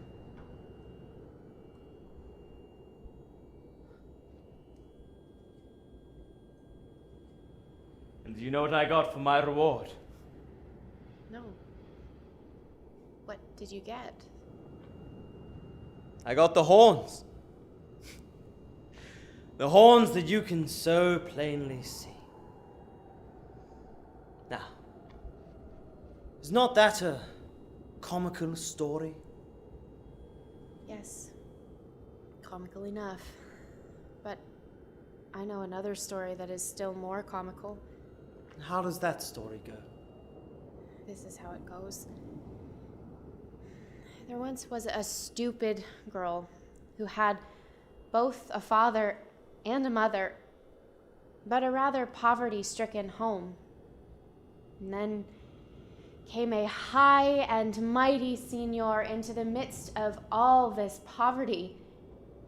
And he took the girl and carried her, as you did, and traveled far, far away with her. She's so anxious to be with him. Yes, for she was stupid, you see.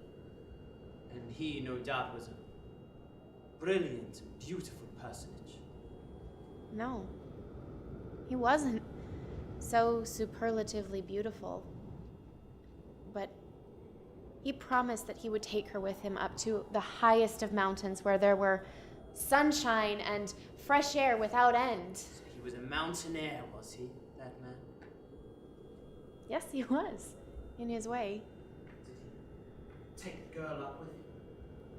Took her up with him finally, you may be sure. Oh no.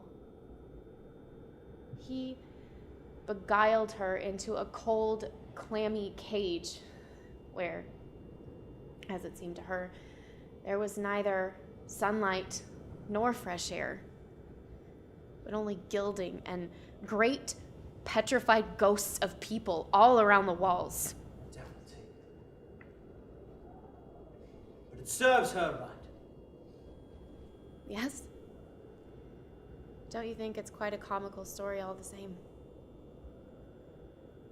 Now listen to me, my good companion of the chase. Well, what now?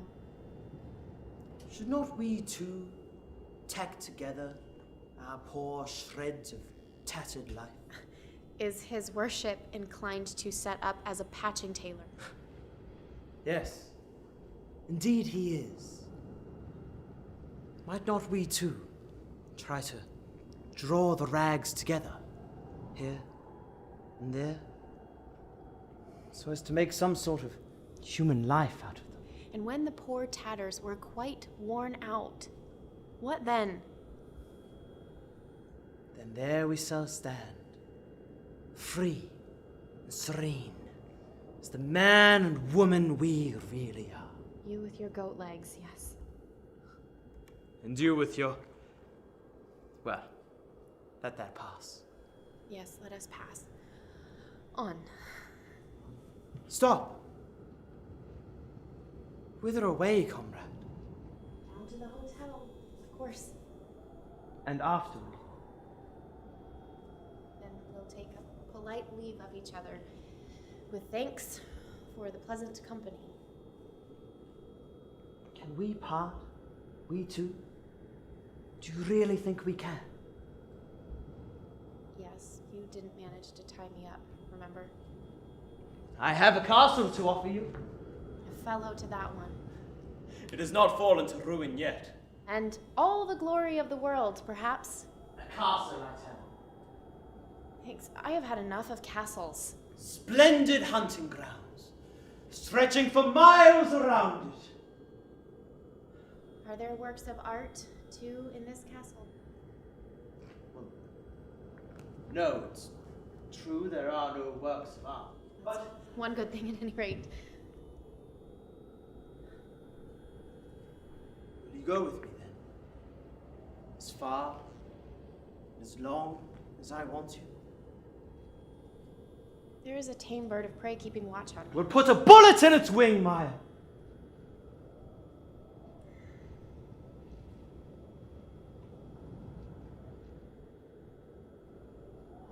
Come then, and carry me into the depths. It's high time. The mist is upon us. Is the way down terribly dangerous? The mountain is more dangerous still. What? Does it make you a little giddy? Yes, that too, but go and look over. Those two coming up.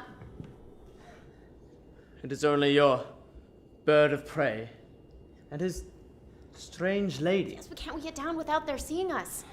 Impossible. The path is far too narrow, and there's no other way down. Well, let us face them here then. Spoken like a true bear killer. Comrade. What, Maya? So we two meet once again. Good evening, Professor. Won't you come up?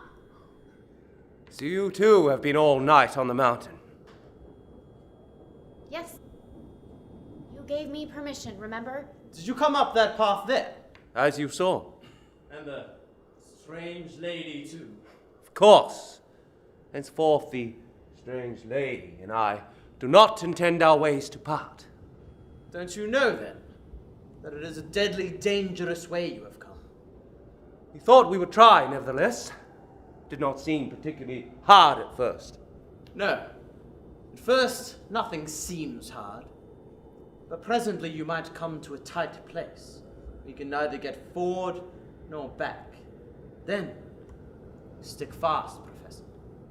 Mountain fast, as we hunters call it. Am I to take these as oracular utterances, Mr. Alpine?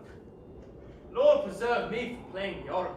But don't you see that the storm is upon us? Don't you hear the blasts of wind? It sounds like the prelude to the resurrection day! There's storm blasts from the peaks, man! Don't you see how the clouds are rolling and sinking? Soon they'll be all around us like a winding sheet. I know that sheet. Well, let us make haste and get down. I cannot take more than one.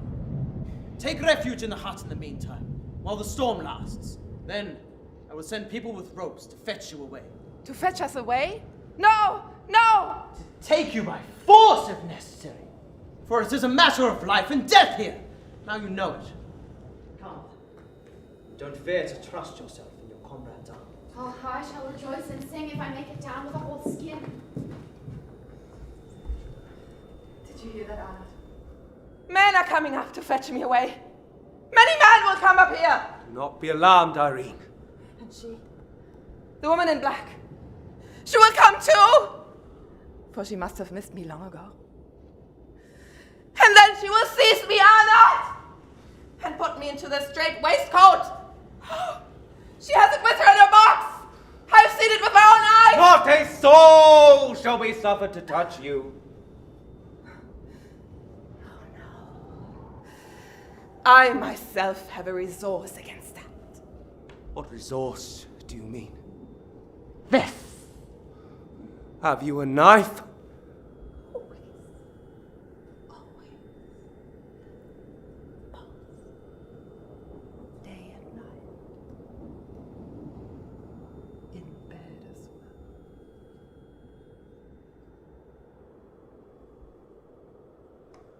Give me that knife, Irene.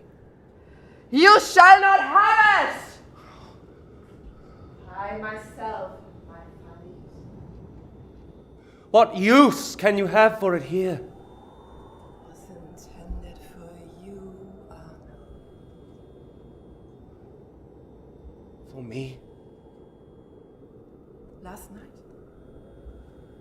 remember sitting by the lake of Taunitz. The lake Outside the peasant's hut. And played. What then? What then? And when I heard you say with such deathly, icy coldness that I was nothing but an episode in your life.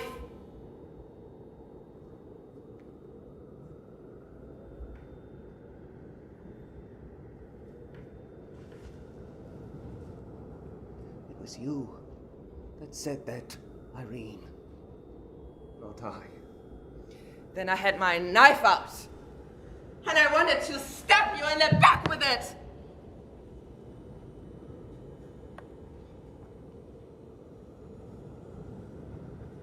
Why did you hold your hand? Because it dawned upon me with a sudden horror that you were dead already. Dead?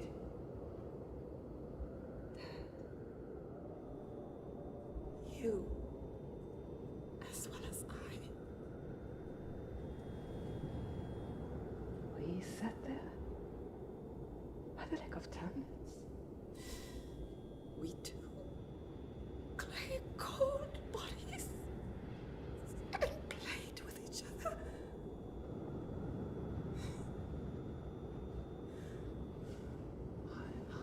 I do not call that being dead.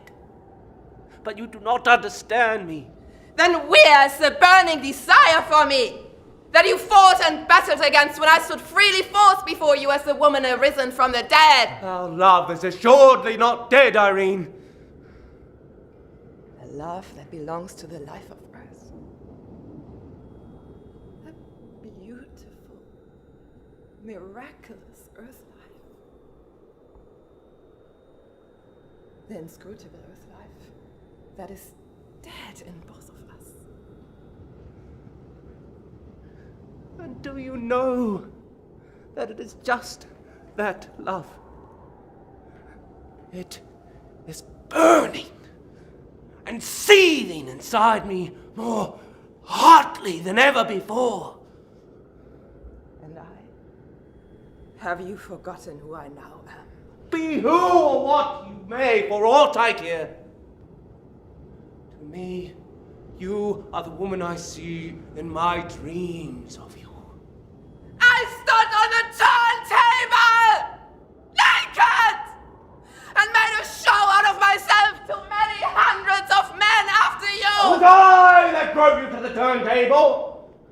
Blind as I then was, I placed the dead clay image above happiness of life, of love.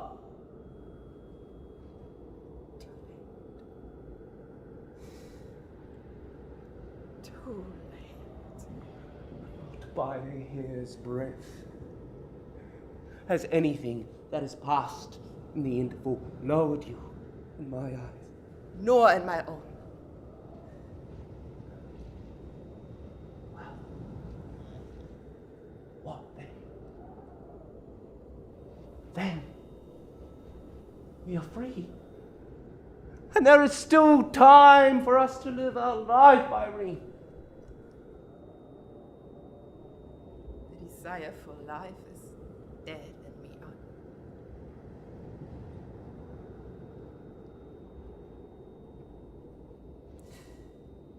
Now I have arisen.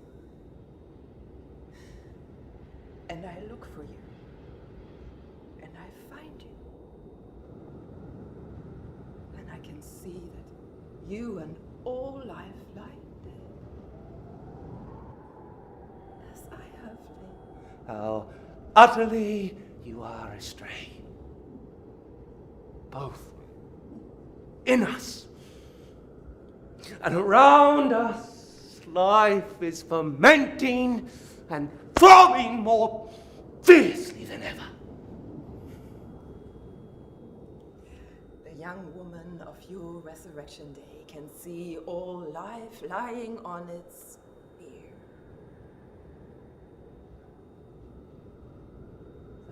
too of the dead.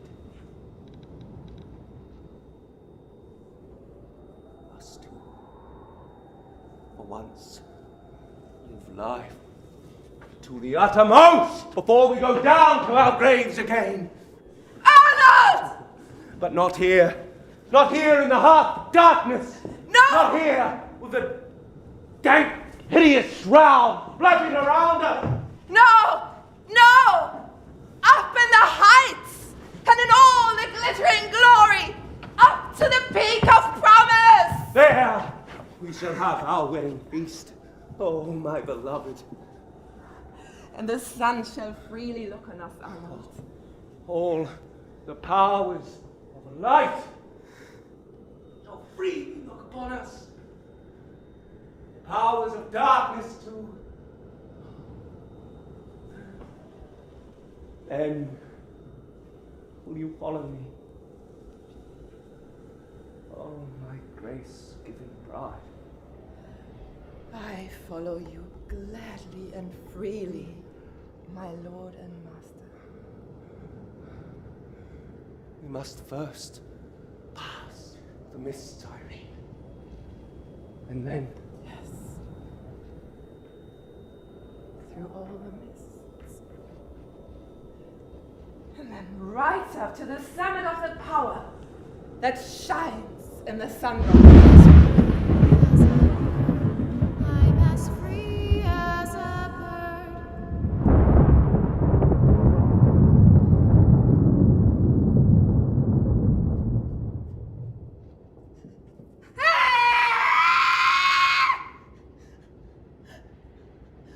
Irene!